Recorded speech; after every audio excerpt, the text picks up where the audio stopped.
all, it's James Johnson, aka Sulfurblade. Welcome back to my channel, welcome back to my content, and welcome to Star Trek Fleet Command, where I'm going to be going over a ship known as the Vidar. Vidar is a specialty ship. It may be the most important specialty ship in the game. I strongly recommend it to each and every player, whether you're free to play, pay to play, a whale, a dolphin, whatever you consider yourself. No matter how much or how little money you put into the game, the Vidar is a must-have ship. That being said, what the heck does the Vidar do? Some people just don't have any clue because they don't have a Vidar, they're new to the game, they've never played the game before. The Vidar is a mystery to them. So, I'm going to attempt to unravel the mystery that is the Vidar. The first thing I'm going to go over is, how do you get one? Well, there's three ways I know of. Way number one is through a monthly event, which we're currently going through, which is this Borg Megacube event. If you go to the event store during the Borg Megacube event, you will find in the Borg Megacube portion of the event store that Vidar blueprints are available here. They're available for 3,800. This is a good cost-effective way to get your hands on Vidar blueprints and get your Vidar out the door sooner than later. So that's way number one of getting a hold of Vidar BPs, is through the event that we're currently having right now, which is a monthly Borg event. That's a lot of fun. Way number two, we're looking at right here. This is the Cosmic Cleanup store, and in Cosmic Cleanup you can spend these tokens here to get yourself 10 Vidar blueprints every week. So when Cosmic Cleanup starts, there's a slew of events. If you do all the events on that given day, you will earn yourself 100 of these points that you can then come into Cosmic Cleanup and spend on the ship of your choice. A lot of people tend to end up going for the Franklin right off the bat. I strongly suggest investing in the Vidar as soon as possible.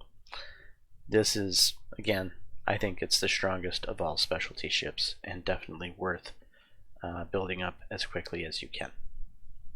So this is way number two. Cosmic Cleanup, Vidar blueprints. And then of course there's the third method, which is the lovely store.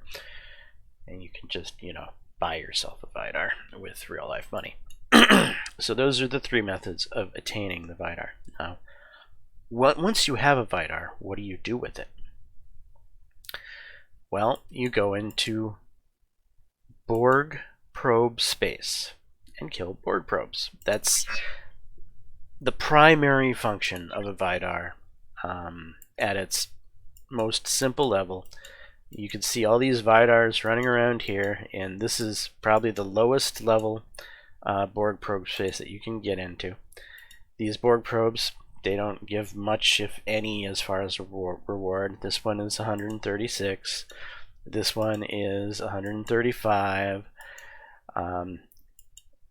This one over here is 136. This one is 145. So you may or may not be aware, but not all probes give the same amount of reward. When you're first starting out doing Borg probes, you'll want to be picky because you'll have limited amounts of health to be able to farm these Borg probes. And you'll probably start in a system like this doing the lowest level Borg probes that you can, because you don't have a very strong Vidar, or you don't have the crew to make your Vidar stronger than it can be. So you've got Metra Alpha here, you've got Metra Beta, and you've got Metra Gamma. Those are the three level 25s. Then you've got Baines Alpha and Baines Beta. Those are level 26s. Baines Gamma and Baines Delta are level 27s. Then you come on up here in Rod Alpha that I've never actually been to. It's level 28. Rod Gamma, this is where I do most of my farming, level 29, especially during the event that we're currently doing. And Rod Delta, which is level 30.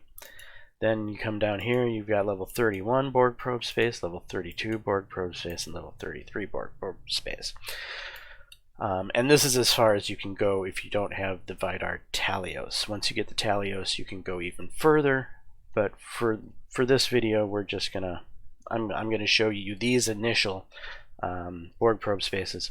Level 33 is where I tend to farm when I'm in a rush. So I can typically, when I go to level 33 space, I can usually pull in around 220 to 240k Borg probes.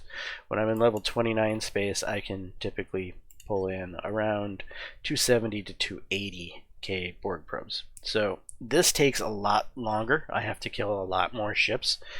It's probably an hour's grind where for a lot less time involved in level 33 space where I'm at, I could probably spend 10 to 15 minutes, so a fourth of the time or a fifth of the time, and get almost as much.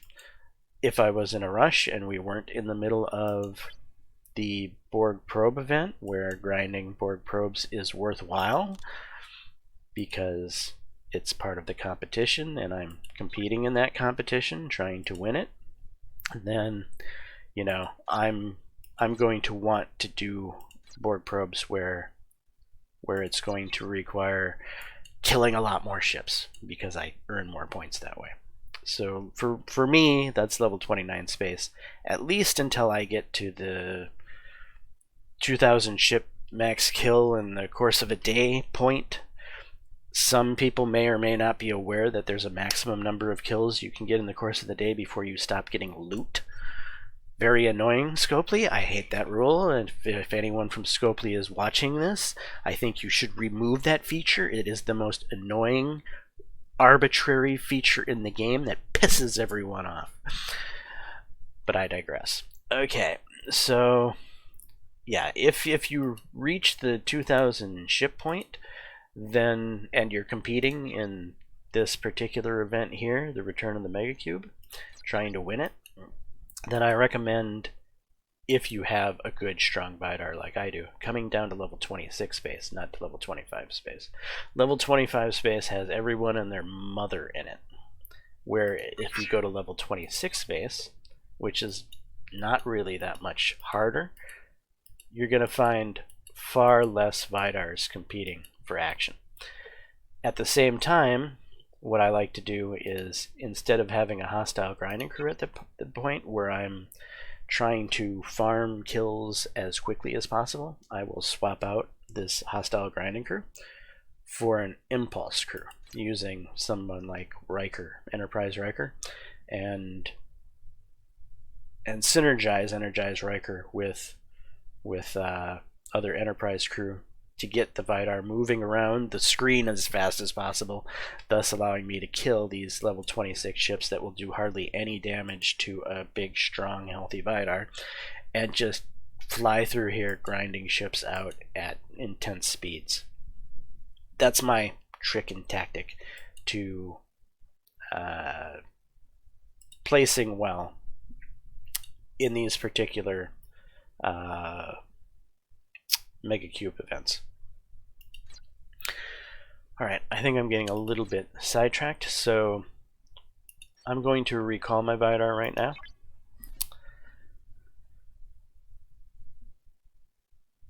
So I've showed you how to acquire the Vidar blueprints.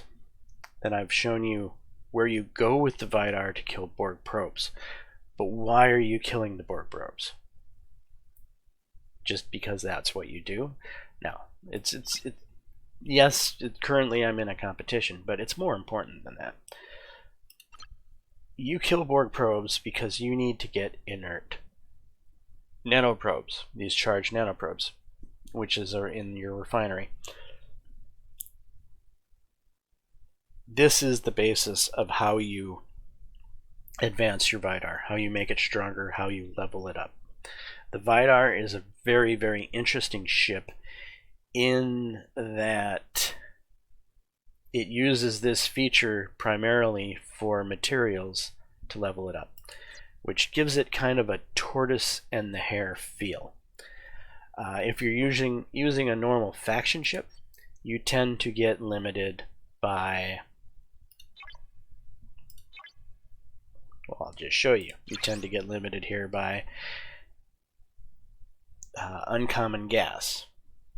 In my case, that's where my current economic hurdle is uncommon gas. Because my primary ship currently is an explorer, and explorers use lots of gas. You could be currently having a primary ship that's a interceptor, in which case you'll probably be running into crystal walls. Or if your primary ship is a battleship, you'll probably be running into a problem with uncommon ore. It's just how that works.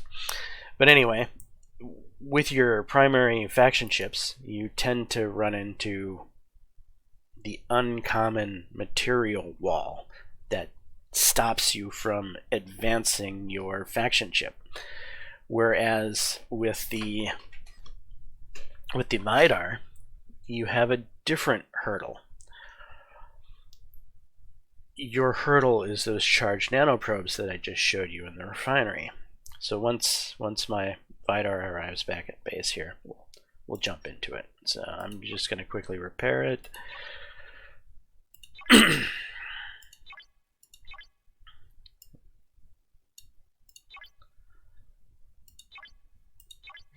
Alright, let's repair. So we'll jump right on in here, and we'll look at how we upgrade it. So I currently have some upgrades available, though I'm saving up for the big weapon, which is 243 of these nanoprobes. As you can see, there is some other materials here, but in my instance, these are rare materials, right? If you look here, rare materials plus that. Look here, rare materials plus that. Rares tend to be a lot easier to source. Yes, it's somewhere around tier 6 or 7. You're going to have some uncommons that are going to pop up, but they're not anywhere near in the number of uncommons that are needed for most faction ships. So it's usually pretty easy to get through that, as what tends to end up being the limiting factor for the Vidar is these charged nanoprobes.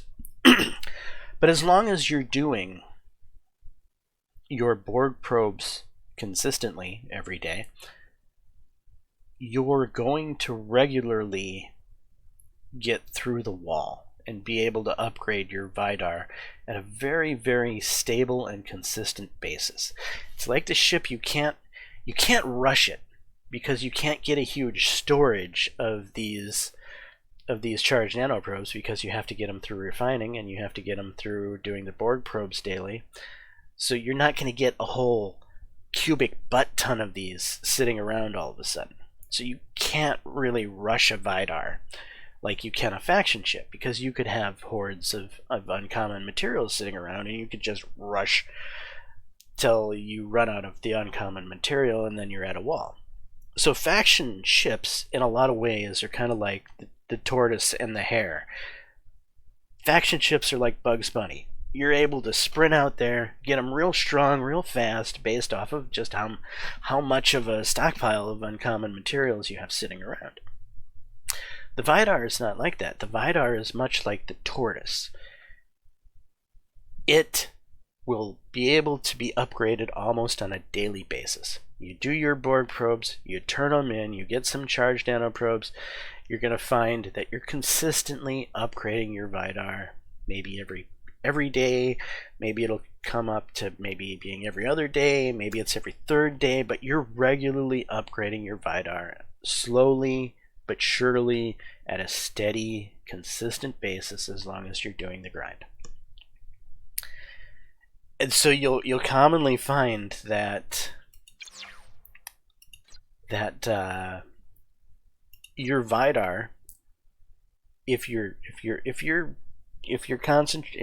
putting effort into working on your Vidar, it will slowly sneak up to your primary faction ship. In a blink of an eye, you'll be like, whoa, my Vidar is competing with my faction ship. So for this instance, the Mayflower used to be my primary faction ship. I got the Mayflower because it was the Vidar was so slow to progress because of the limitation that I'm talking about. But then I ran into the uncommon material wall, and would you know it, a week or two later, my Vidar was stronger than my Mayflower. Then I got more materials together, and my Mayflower became stronger than my Vidar again. But then I was at a wall again, and my Vidar became stronger than my Mayflower. So this ship is just the slow, steady, deceptively powerful ship that you can constantly keep upgrading. It's great for free-to-play players. In fact, it could probably be a free-to-play player's strongest ship when they reach level 35. Because when you reach level 35, this bad boy turns into the Vidar Talios, which is a monster. And other things to say about the Vidar is it's a very useful ship. So let's go into some of the things that the Vidar can do besides just simply upgrading it. You're going to want to upgrade it to max as quickly as you possibly can. But once you get it to max, you can now start investing in Borg's Solo Armada directives. Right now, it's a ripoff. You spend 10k charged nanoprobes to get like 6 directives, where when your Vidar reaches tier 9, this changes dramatically. You'll spend, I'm not sure what it is, you'll get way more directives. So 6 directives is not enough to do a Solo Armada. You need 100 directives to do a Solo Armada, and you only get 6. So you would need to do this many times just to be able to do one Solo Armada. When your Vidar is tier 9, this refinery changes dramatically, and I believe you can get the whole 100 directives in one shot, and it's far more cost effective. So leveling up your Vidar to tier 9 will allow you to do these Borg Solo Armadas at a much more realistic and cost-effective means. If you're got a Vidar that's not tier 9, don't even bother with this. This is just a waste, a complete waste. It shouldn't even be here. This is a noob trap. Never click this button. A source for getting independent credits. This is huge. You know, Grush, for instance, can be very, very, very hard to level up. In fact, I currently have a situation where I can't level up Grush. In fact, I'll show you guys this. Grush is being limited right now because I don't have anywhere near the 10.5k. I only have 3.7 needed to promote Grush. Yes, I could attempt to use all of my Latinum, but I don't even have that much Latinum yet. I'm still a few Latinum short, and I would never use that much Latinum just to promote Grush. He's a great officer. I'd love to get him promoted, but I don't have the ability to do so as of yet. However, that changes, right? That will change dramatically once I get my Vidar maxed out, because I can go back to this refinery and I can start, instead of grinding to upgrade my Vidar to max, I can now start grinding to buy credits. So I could start, instead of investing into the Vidar here, I could start investing into independent credits, or I could invest into Federation credits, or I could invest into Klingon credits, or I could invest into Romulan credits. That would allow you to get things like the Enterprise far faster, or whatever Klingon ship or Romulan ship you're interested in getting. Or maybe you're lagging behind in rep you could literally buy your way to the rep you need using the Vidar. The Vidar has a ton of potential in what it can use this charged nanoprobe currency to do, as well as it allows you to get into token space, which is huge for Mining Monday. Having a way to get into token space on Mining Monday can allow you to start competing in Mining Monday and getting first, second, or third on Mining Monday. So Vidar, huge, important ship. I can't say enough about all of the versatility and things that it can do for you. And lastly, as a specialty ship, it's very versatile. You can use it for more than just its refinery. You can use it for PvP, and you can use it effectively because it has such a wonderful cargo hold. So cargo capacity 330k. Compared to that to other combat ships, and it's night and day. The Vidar can hold so much more cargo than your average cargo ship, which makes it the perfect ship for hunting OPC miners. I like to take my Vidar into territory space, run through territory space, find somebody OPC. Maybe they're on like a 3-star Isogen node or a 2-star Isogen node, and I get myself a huge chunk of Isogen, 2-star, 3-star, or whatnot, and I didn't have to mine it. I just, took it, pirated it, if you will. But that's within ROE. That's kind of the point of the game. And yeah, the Vidar allows you to do that. It's a very versatile, very functional, great specialty ship. The same can't be said for most specialty ships. Most specialty ships end up being kind of a one-trick pony that's only really good for one thing, and you don't get much use out of it otherwise. The Vidar is completely different. The Vidar, you're always using it. It's a workhorse. It is... I can't say enough good things about the Vidar. This is definitely a ship you want to invest in if you're a free-to-play player as soon as possible. You want to get it leveled up as soon as possible, and hopefully this video has opened up your eyes as to how that happens. The last thing I think I missed on is that once you get the Vidar, you start being able to get these transwarp cells, which allow you to go into Vidar space. If you don't have a Vidar, you don't get transwarp cells.